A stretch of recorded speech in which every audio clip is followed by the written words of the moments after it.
The great chamber of the Galactic Council was a place of shining light and towering shadows. 1,000 alien delegates filled the curved seats, their eyes glowing, their antennae twitching, their scales shimmering under the cold blue lamps. The air buzzed with voices in many languages, sharp, mocking, and heavy with pride. At the center stood a long walkway leading to a single platform, where speakers would address the council. Today, all voices spoke of one thing: the human came slowly, walking down the path with calm steps. His clothes were simple, dark, and formal, nothing like the grand robes and glittering armor of the council's members. His hair was short, his shoulders straight, his face smooth but carrying something most in the chamber did not understand: a smile. Marcus Hale, the first human diplomat to stand before the Galactic Council. Whispers spread like fire through the chamber. Some aliens leaned forward in curiosity, others laughed with sharp teeth and bitter tongues. A few narrowed their eyes, remembering old stories, but most saw only a fragile creature from a young species. They saw no weapons, no armor, no guards, only a man who carried nothing but a smile. "Is this the best humanity can send?" one alien delegate hissed, his voice like grinding metal. "A soft being of flesh and bone come to stand before us without fear, or perhaps without sense." The chamber rippled with laughter.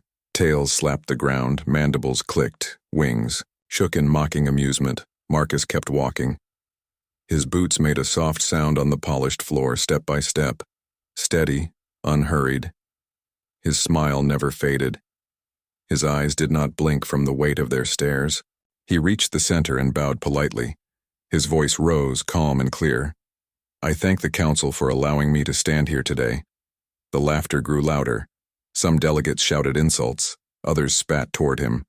A guard even shifted closer, as if ready to shove him aside. But Marcus did not look at them. He looked only at the highest seats where the elder counselors sat in silence. His smile was thin, sharp, unsettling. To the council, this was weakness dressed as bravery. They saw a prey animal pretending to stand among predators, and yet, something about his stillness disturbed them. The council had seen many diplomats beg, cry, and kneel, but never one who smiled while facing 1,000 hostile eyes. A young delegate rose and pointed a claw at him. "Human, you stand here as if you belong. Do you not know where you are? You are in the center of the galaxy, where the strong rule and the weak are crushed. Do you come to beg for mercy for your tiny world?" Marcus tilted his head. His smile deepened. "I come not to beg," he said softly. "I come to listen, to learn, and to see the measure of those who claim to rule the stars." His words were simple, polite, but they cut through the chamber. "Like a blade," the council hissed. Some shouted in anger. His calm voice felt like a challenge, a quiet defiance. The guard nearest him stepped forward, placing a heavy hand on Marcus's shoulder. Everyone leaned closer, waiting for the human to tremble, but Marcus did not tremble. He looked up at the guard, his eyes calm, his grin widening just a little. A shiver passed through some who watched. They could not explain why a smile. Something so small felt heavier than the guard's grip. A senior counselor struck the table with his staff. "Enough. Let the human speak. Let us hear his words before we judge him." Marcus nodded politely. He folded his hands behind his back and looked around the chamber. His gaze moved slowly from one alien face to another, as if memorizing each. His voice was steady. "Humanity offers peace," he said. "But humanity also remembers." The words were simple, but they carried weight. The council chamber fell, strangely quiet for a moment. Even the mocking voices stilled. Some delegates shifted uncomfortably in their seats. Some remembered the scattered stories told in hidden corners of the galaxy. Stories of humans who smiled even in battle. Stories of soldiers who laughed in the face of death. And Marcus smiled now, the same smile. Calm, patient but sharp as a blade hidden under cloth. The guard's hand slid away from his shoulder, as if burned. He stepped back, frowning. The air in the chamber felt colder. No one laughed. Not anymore. Marcus stood alone at the center, his presence small but his shadow strangely vast. The council had asked for peace talks, but none of them expected this. a human who smiled while standing in the jaws of the galaxy's most powerful predators. His arrival was no longer a joke. It was a question, a warning, and a challenge. And the answer was hidden in the grin of the man who stood before them. The hidden fear. The chamber stayed silent long after Marcus finished his first words. The echo of his calm voice seemed to linger in the air. His smile, steady and sharp, unsettled the hearts of many who sat in the great circle. The council was used to fear. They enjoyed it when others trembled before them, but this was different.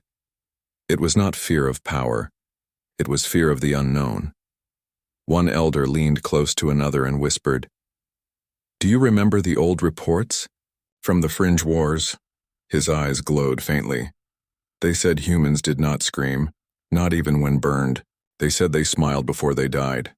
The other elder hissed in denial, but his claws tapped nervously against the table. The young alien lords laughed again, trying to chase away the chill. "He is nothing. Just flesh. A weakling wrapped in words. Look at him. Smile as if he hides a weapon in his mouth." One sneered, but his tail flicked too fast. His wings trembled. The laughter sounded hollow. The guards tightened their circle around Marcus, waiting for a command. Some wanted to strike, to show their strength. Others felt their own hands grow heavy, as if unseen chains held them back. The human's grin was small, polite, yet it filled the hall like thunder. Marcus spoke once more, his tone soft. "I came here to speak of peace, but peace is not given by words alone. Peace lives only where honor lives, where honor dies. Peace is impossible." The words sank deep into the chamber. Some delegates frowned, others snarled.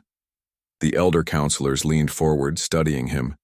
Their memories reached back centuries to stories long buried. For the first time, fear was not hidden. It crept into the voices of the proud. It flickered in the eyes of the strong. The chamber that once laughed now shifted uncomfortably. One counselor slammed his staff against the ground, the sound cracking through the silence. "You dare suggest we have no honor, human," he growled. "Your kind is young, crawling among the stars like insects. You forget your place." Marcus's grin widened a little, his voice stayed calm. "Humanity remembers its place," he said. "We remember every wound, every betrayal, every time others called us insects. But we also remember how insects can bite and how swarms can rise." The chamber stirred uneasily. Some aliens hissed in anger. Others whispered in low tones. The memory of human colonies that had fought against impossible odds returned. Entire fleets destroyed not by numbers, but by stubborn will, and always, always, by humans who smiled in defiance. The guard captain stepped closer, his hand brushing the hilt of his weapon. His eyes narrowed at Marcus. "Do you threaten the council?" he asked. Marcus turned his head slowly. His smile did not fade. "I am only a diplomat," he replied. "But your hand on your weapon is a threat, not mine." His eyes locked onto the captain's, unblinking, steady. The chamber held its breath. The captain's fingers twitched. He wanted to draw, to silence this human. But something inside whispered warning. It was not the words that stopped him. It was the smile, the terrible, calm grin of a man who looked at death not with fear, but with welcome. Behind the captain, one delegate whispered too loudly, "This is why I fear them. Not their weapons, not their ships, but their hearts, their smiles. It is wrong for prey to smile at hunters." His words made others shift uncomfortably. The truth in them could not be ignored. Marcus let the silence stretch. He stood tall, hands still folded behind his back. He was not a warrior, not here, not dressed as one. But the air around him carried the weight of a battlefield. He spoke again, slow and clear. "Humanity has come to talk, but humanity is always ready for more than talk." Those words struck harder than any weapon. Some council members glared at him, but their eyes betrayed unease. Some of the younger ones clenched their fists, trying to mask their shaking hands. The elder who had first whispered leaned back, his voice trembling now. "He is one of them," he muttered. "One of the death grinners. The old soldiers who laughed as they bled, they sent one of those here, not a diplomat. A warning. Marcus's smile widened just slightly, as if he had heard every word. The chamber no longer buzzed. With pride, it burned with unease for the first time in centuries. The Galactic Council felt something they had nearly forgotten. Fear of a single man. Marcus let his eyes sweep the hall once more. Calm, slow, steady. "I will wait," he said softly. "Speak your judgment. Show me if this council is worthy of peace or only of war." His grin stayed, patient, silent, deadly. The hidden fear inside the chamber grew heavier, pressing on every chest. None wanted to admit it, but every delegate felt it. That smile was not just human. It was death itself, wearing a grin. The insult and the first strike. The chamber's silence was sharp. The weight of Marcus's words had settled into every corner. No one laughed now, no one jeered. Yet pride is a dangerous thing, and the Galactic Council was full of it. Some could not bear to be made uneasy by a single human. A young warlord delegate rose to his feet. His armor gleamed with golden plates. His voice thundered across the hall. "This is a farce," he roared. "A weak creature of flesh dares to stand here. To challenge us with words, humanity is nothing but a spark in the dark, a child species stumbling among giants." His mandibles clicked, his teeth flashed. "You, human, are no diplomat. You are a fool." The crowd stirred, half in agreement, half in doubt. The warlord spread his arms wide. "Do you not see, counselors?" he sneered. "He hides behind that grin because he fears. He smiles because he cannot fight. He smiles because he knows he is about to die." Marcus did not move. His smile stayed, small, calm, steady.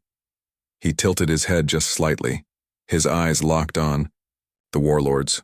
For a long moment no words left his mouth. His silence felt heavier than the warlord's thunder. The warlord slammed his fist against the railing, the sound echoing like a drum. "Guards," he barked. "Show this human his place. Break him, make him kneel before the council." The guards hesitated. Some glanced at Marcus, his stillness, his grin, but duty pulled them forward. Two of them stepped down, heavy boots ringing against the floor. They moved closer, their weapons glowing. Marcus's smile widened just a little. His hands stayed behind his back. His eyes never blinked. The first guard shoved him hard in the chest, expecting him to stumble, expecting him to fall. But Marcus did not move. His body stayed firm, balanced. His grin did not break. The second guard reached for his weapon, a long staff of energy crackling at the ends. He raised it high, ready to strike. The crowd leaned forward, breathless, waiting for the human to flinch. But Marcus did not flinch. He raised his head, and for the first time, he spoke without calm softness. His voice cut like steel. "You strike a diplomat," he said. "That is not just an insult, that is war." The words were spoken in a tone that froze the chamber. His grin sharpened, cold, dangerous. Then it happened. The staff never touched him. In a blur too fast for most eyes, Marcus moved. His hand snapped out, catching the weapon mid-swing. The guard's eyes widened, his grip crushed under human strength. In the same motion, Marcus twisted, and the staff cracked in two. Its sparks died in silence. Gasps filled the chamber. The second guard staggered back, shocked. The first guard reached for his sidearm, but he never pulled it free. Marcus's other hand flashed, gripping the guard's throat. In a single motion, he lifted the massive alien from the ground. The guard's legs kicked helplessly, claws scraping at the iron grip. The chamber erupted in shouts, fear, and disbelief. Some counselors jumped too. Their feet, others froze. The warlord who had ordered the attack leaned back, his face pale beneath his armor. Marcus's grin never faded. He squeezed once, sharp and final. The sound was quiet but clear. The guard collapsed in his grip, lifeless. His body dropped to the ground with a heavy thud. Silence returned, deeper than before. The council chamber, a place where voices once roared with pride, was now still as a grave. Marcus looked around, slowly, his chest rising calmly, not even out of breath. His voice carried across the chamber. "You wished to test humanity," he said. "Now you have your answer." His eyes locked on the warlord. The young alien who had laughed a moment ago now felt his throat dry. His hands shook. He tried to speak, but his voice cracked. Marcus took a step forward. His boots echoed against the floor, each sound like the beat of war drums. He raised his head slightly, his grin cold. "Do you still believe the smile means weakness?" he asked. "Or do you understand now what it means when a human grins?" The warlord staggered back a step. Pride battled fear in his heart. He wanted to shout, to deny, but the dead guard on the ground was proof enough. One elder counselor finally spoke, his voice shaking. "He is not a diplomat," he whispered. "He is a weapon, sent in the shape of a man." Marcus heard, and his grin widened. He said nothing, letting the silence sharpen around him. The whole chamber felt the truth. Humanity had not sent a man to plead for peace. Humanity had sent death itself. Dressed in simple clothes, wearing a grin, the insult had been given. The first strike had been made, and the council, for the first time in its long rule, realized it had stepped onto dangerous ground. Death wore a grin. The dead guard's body still lay on the polished floor. The smell of burned ozone from the broken staff lingered in the air. The chamber was silent, silent in a way it had never been before. A hall built for voices and power now felt like a tomb. All eyes were fixed on one man, the lone human who still stood calm, still smiling. Marcus lowered his hand slowly. His fingers flexed once as if shaking off the weight of the moment. His eyes scanned the crowd and his grin deepened just slightly. It was not joy. It was not madness. It was something worse. It was certainty. The young warlord who had ordered the attack sat frozen. His golden armor no longer looked like strength.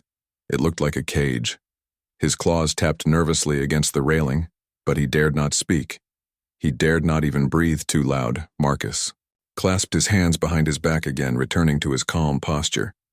His voice rang clear, cutting through the silence. "You called me weak," he said. "You mocked humanity as fragile, but weakness does not stand here. What stands here is a warning."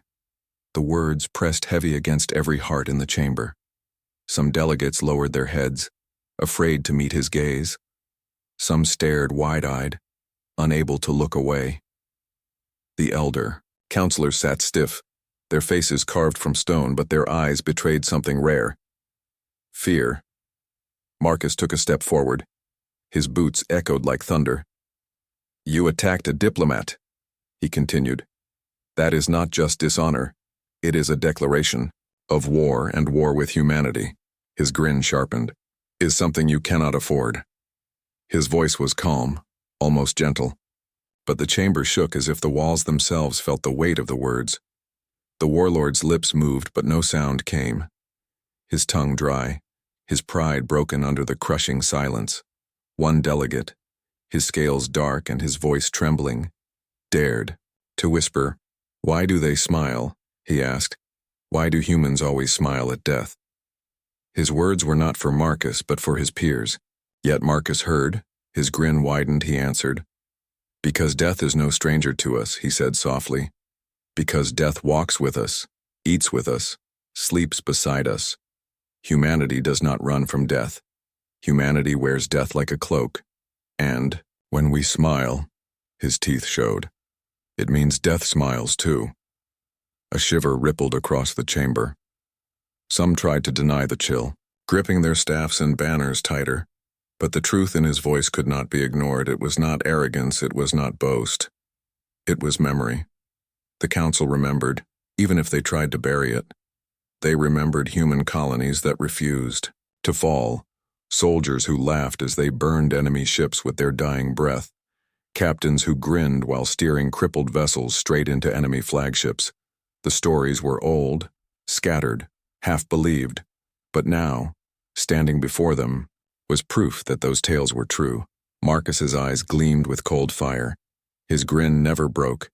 "You thought a diplomat would come here begging," he said. "But humanity sends no beggars. Humanity sends its will, and its will does not kneel. One of the younger counselors, voice shaking, shouted back, "You cannot frighten us, human. You are only one. We are many." But even as he said the words, his hands trembled. Marcus tilted his head. His grin grew wider. "One is enough," he whispered. The younger counselor sat back down quickly, shame burning his face. Marcus turned again toward the elders at the highest seats. "I am still willing to speak of peace," he said calmly, "but understand this. Peace is not granted to those who mock it. Peace is not given to those who strike first. You have seen what happens when honor is broken." He gestured lightly toward the lifeless guard. "And this was only one hand. Imagine what happens when all of humanity's hands are raised." The weight of his words filled the chamber like smoke, choking, heavy. Some delegates coughed. Nervously, others shifted in their seats. All knew he was right. The elder counselors exchanged glances.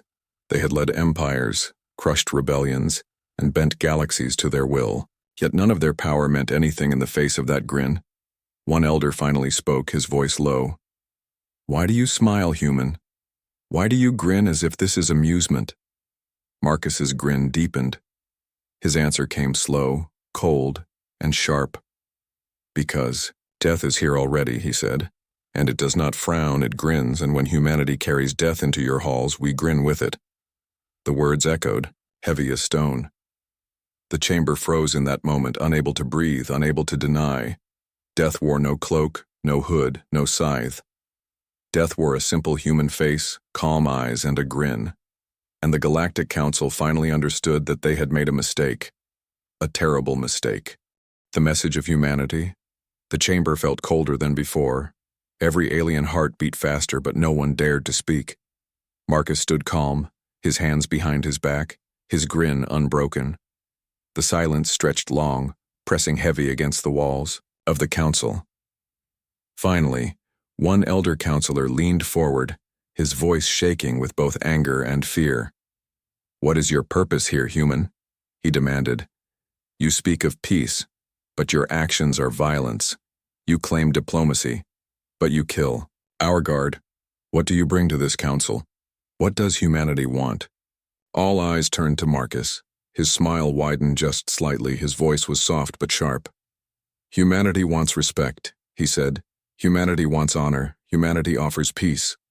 But we will not crawl for it. We will not kneel for it.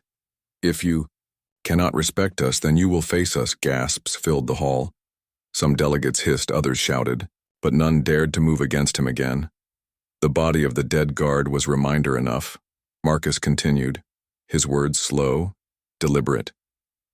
"Your council rules through fear, through power, through strength. You believe peace belongs only to the strong. Very well. Humanity has shown its strength, but strength is not only war. Strength is surviving. Strength is standing when all others fall, and humanity has done that since the first day we touched the stars." The chamber grew restless. Delegates shifted uneasily. Some nodded without meaning to. Some clenched their fists in denial. But every word carried truth. A truth too heavy to ignore. Marcus's eyes swept across the rows. "You wanted to measure us," he said. "You wanted to test the human spirit. I am the test, I am the answer. And the message is simple. If you treat us with honor, you will find us as allies. But if you treat us as prey, you will meet death, smiling all the way." The warlord who had insulted him earlier finally found his voice, though it shook with rage.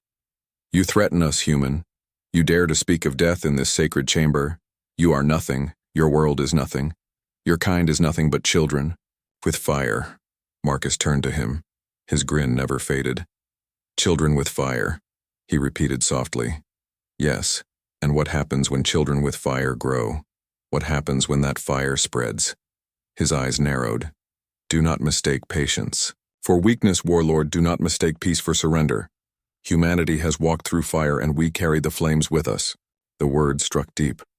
The warlord sat back down, trembling though he tried to hide it. Marcus stepped closer to the center. His voice rose louder, clear enough for every corner of the chamber. "Hear my message well. Humanity seeks no war. We do not wish for blood, but we are always ready for it. We do not smile because we mock death. We smile because death has walked with us for too long. And when you strike us, when you call us weak, when you spit on our honor, then that smile becomes your warning." He paused, letting the silence drink his words.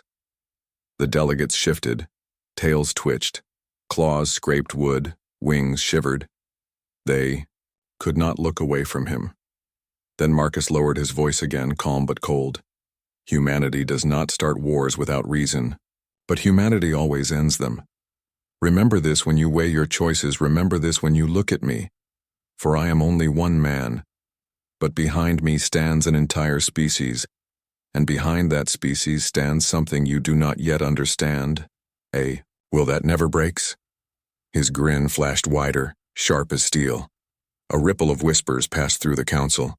Some begged for peace, some still shouted for his death, but none could ignore the weight of what he had said. His words were not only his, they were the voice of an entire people. An elder struck the ground with his staff, his voice rough. "What is humanity then?" he asked. "What do you truly bring into this galaxy? Human ships, human weapons, human fire. What is the truth of your species?" Marcus looked up at him. His eyes glowed with cold certainty. His grin softened but did not fade. "We bring choice," he said. "We bring the chance for friendship, for peace, for shared strength. But we also bring consequence. Strike us, and you will see fleets in your skies. Threaten us, and you will. See soldiers on your soil. Kill us, and you will learn what it means when death itself answers your call." His voice dropped to a whisper, sharp as a blade. "That is the message of humanity." The chamber went silent once more. The message had been given, and every delegate felt its weight settle into their bones. Some tried to deny it, some tried to laugh it off. But deep inside, they all knew the truth. The human did not come here to beg. He did not come to bow. He came to deliver a message written not with ink, but with blood, a message carried not on paper but on a grin. And every heart in that chamber would remember it. Long after the human left, fear spreads across the council. The words of Marcus still hung in the chamber like smoke, thick, heavy, impossible to escape. Every delegate had heard his message, and though some tried to hide their feelings, fear crept into their eyes. The once proud council now sat restless, shifting in their seats, no longer looking down on the human, but looking away. The young warlord who had mocked Marcus earlier clenched his fists. His armor clattered as he tried to rise again, but his legs shook. He sat back down quickly, his pride burning but his body betraying him. The dead guard at the center of the floor reminded him what defiance could cost. One delegate, with pale skin and long whiskers, whispered too loudly, "This is dangerous. He is dangerous. Humanity is dangerous." The words spread quickly, echoed in mutters and hisses. The fear that had been hidden now spread like fire through dry grass. Marcus stood calm, hands still behind his back, his grin unbroken. He let the whispers grow, let the panic spread. He did not need to shout or wave weapons. Fear was already doing his work. At last, an elder slammed his staff against the floor. "Silence," he roared. His voice was strong, but his eyes betrayed unease. "This is the Galactic Council. We do not tremble before one man." But even as he said it, his claws tapped nervously. His wings twitched. His voice cracked at the edges. The lie was too thin to hide the truth. Every member of the council was trembling inside. Marcus tilted his head, his smile widening. "You say you do not tremble," he said softly. "Then why do your hands shake? Why do your voices break? Why do your guards hesitate to touch me again?" His words were calm, but they struck like thunder. The guard captain flinched. His eyes lowered.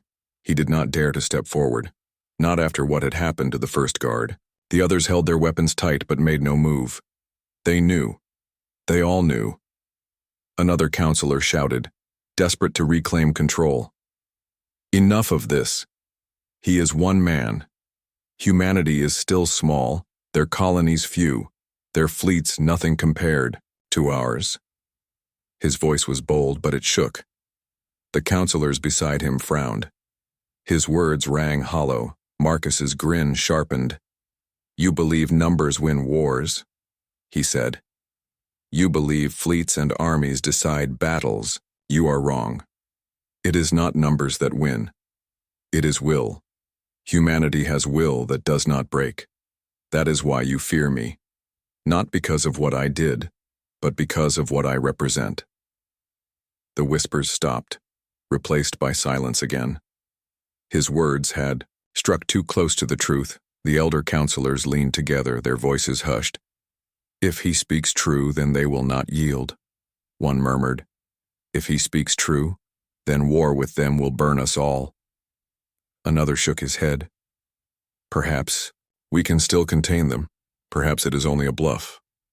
But even as he said it, his eyes betrayed doubt. Marcus watched them with quiet patience.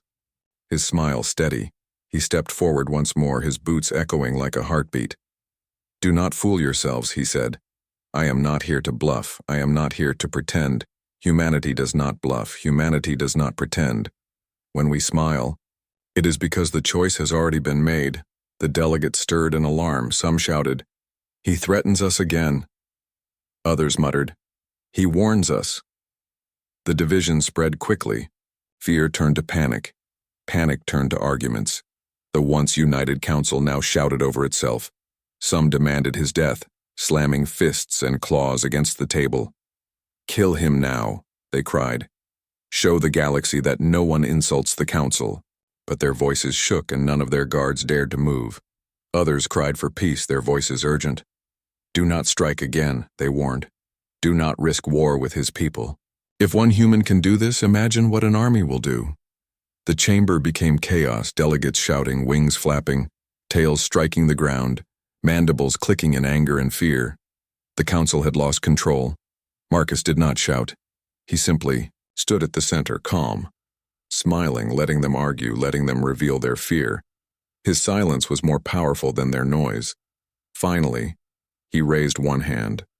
Slowly, calmly, the chamber fell quiet at once, as if an unseen force pressed them down. His grin remained. "You already struck first," he said, his voice cold. "You drew blood, you broke honor, and humanity will answer. Not tomorrow, not in a year, but now." The words hit harder than any weapon. The delegates froze, their hearts pounding. Some whispered prayers in their own tongues. Some gripped the edges of their seats, their fear had spread too far to stop now. One elder, his voice trembling, asked the question everyone feared. "Human, how close are your fleets?"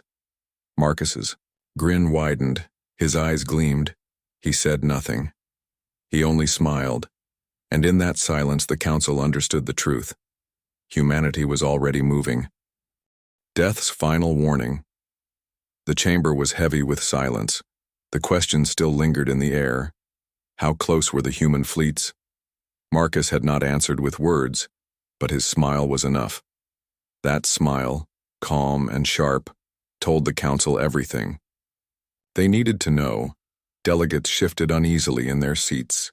Some clutched at their robes. Others tapped nervous claws against the tables. A few leaned close to their neighbors, whispering prayers in languages older than the council itself. Fear had spread, and now it ruled them all. Marcus stood at the center, his hands still folded. Behind his back, his shadow stretched long across the chamber floor. He did not raise his voice. He did not wave a weapon. He simply grinned, and the entire hall trembled. Finally, the warlord who had insulted him earlier found his voice, though it shook like a cracked blade. "You dare to threaten us with fleets, unseen. You dare to mock the council." His claws scratched against the railing. "We are the rulers of the stars, not you, human." Marcus tilted his head. His grin deepened. His voice was soft but carried like thunder. "You rule nothing," he said.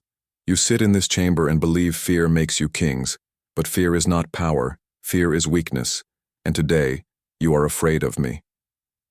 The warlord froze. His mouth opened, but no sound came. He sank slowly back into his seat, shame burning his golden armor into a dull weight. An elder counselor, his voice rough and broken, finally asked the question that weighed on them all. "What do you want from us, human?" Marcus's eyes swept across the rows of delegates. His smile was patient. What humanity always wants, he said. Respect, honor, peace when it is given honestly, war when it is forced upon us. The choice is yours. The words echoed deep in the hall. Every alien present knew the meaning. The human was not begging, not asking, not even demanding. He was declaring humanity would not bow, humanity would not break, humanity would not smile in surrender. Humanity would only smile in war. Some delegates whispered urgently, "We must accept, we must not fight them." Others hissed back, "No, we cannot show weakness. If we bend, others will see." But their voices were hollow. Their fear was already too strong. Marcus took one step forward. His boots echoed like the beat of a drum. "Do not mistake me," he said. "I am only one man. I am only a diplomat. But behind me stands a people who do not kneel. Behind me stands a species that has walked through fire and survived. Behind me stands death itself." His grin widened. His teeth showed. His eyes glowed with steady fire. And when humanity smiles, it means death has already begun to move. The chamber shuddered as if the walls themselves understood. Delegates looked around in terror, imagining fleets already cutting through space, soldiers already marching, weapons already aimed. The silence was broken only by the pounding of alien hearts. One of the younger delegates cried out, "You lie, you bluff." His voice cracked. "There is no fleet, there is no army waiting." But even as he shouted, the chamber doors swung open. An aide rushed in, his chest heaving, his eyes wide with fear. He stumbled forward, falling to his knees before the council. "Reports," he gasped. "Human dreadnoughts. Entering the system, they are here." The chamber erupted. Voices shrieked, wings beat the air, tails slammed the floor. Panic broke into chaos. Some shouted for defense, others begged for surrender. The mighty Galactic Council, once the iron rulers of the galaxy, now looked like frightened children. Marcus did not move. His grin never faded. He turned slowly, his eyes sweeping across them. His voice cut through the noise, calm and steady. "You asked for proof," he said. "Now you have it." He paused, letting the silence return once more. Then he gave his final words, words that would burn into the memory of every living soul in that chamber. "When a human smiles, remember this. Peace has ended, and war has already begun." His boots rang against the floor as he turned and walked away. No guards moved to stop him. No counselor dared to call out. The sound of his footsteps was the only sound in the chamber, steady, unhurried. Behind him, the council broke into chaos once more. Some begged for peace talks, some screamed for fleets to be raised, but none of it mattered. The message had already been given. Humanity's answer had already arrived. Marcus's grin lingered in their minds long after he was gone. For that day, they all saw the truth. Death did not come with fire, or blood, or thunder. Death came wearing a human face, calm eyes, and a grin, and the galaxy would never be the same again.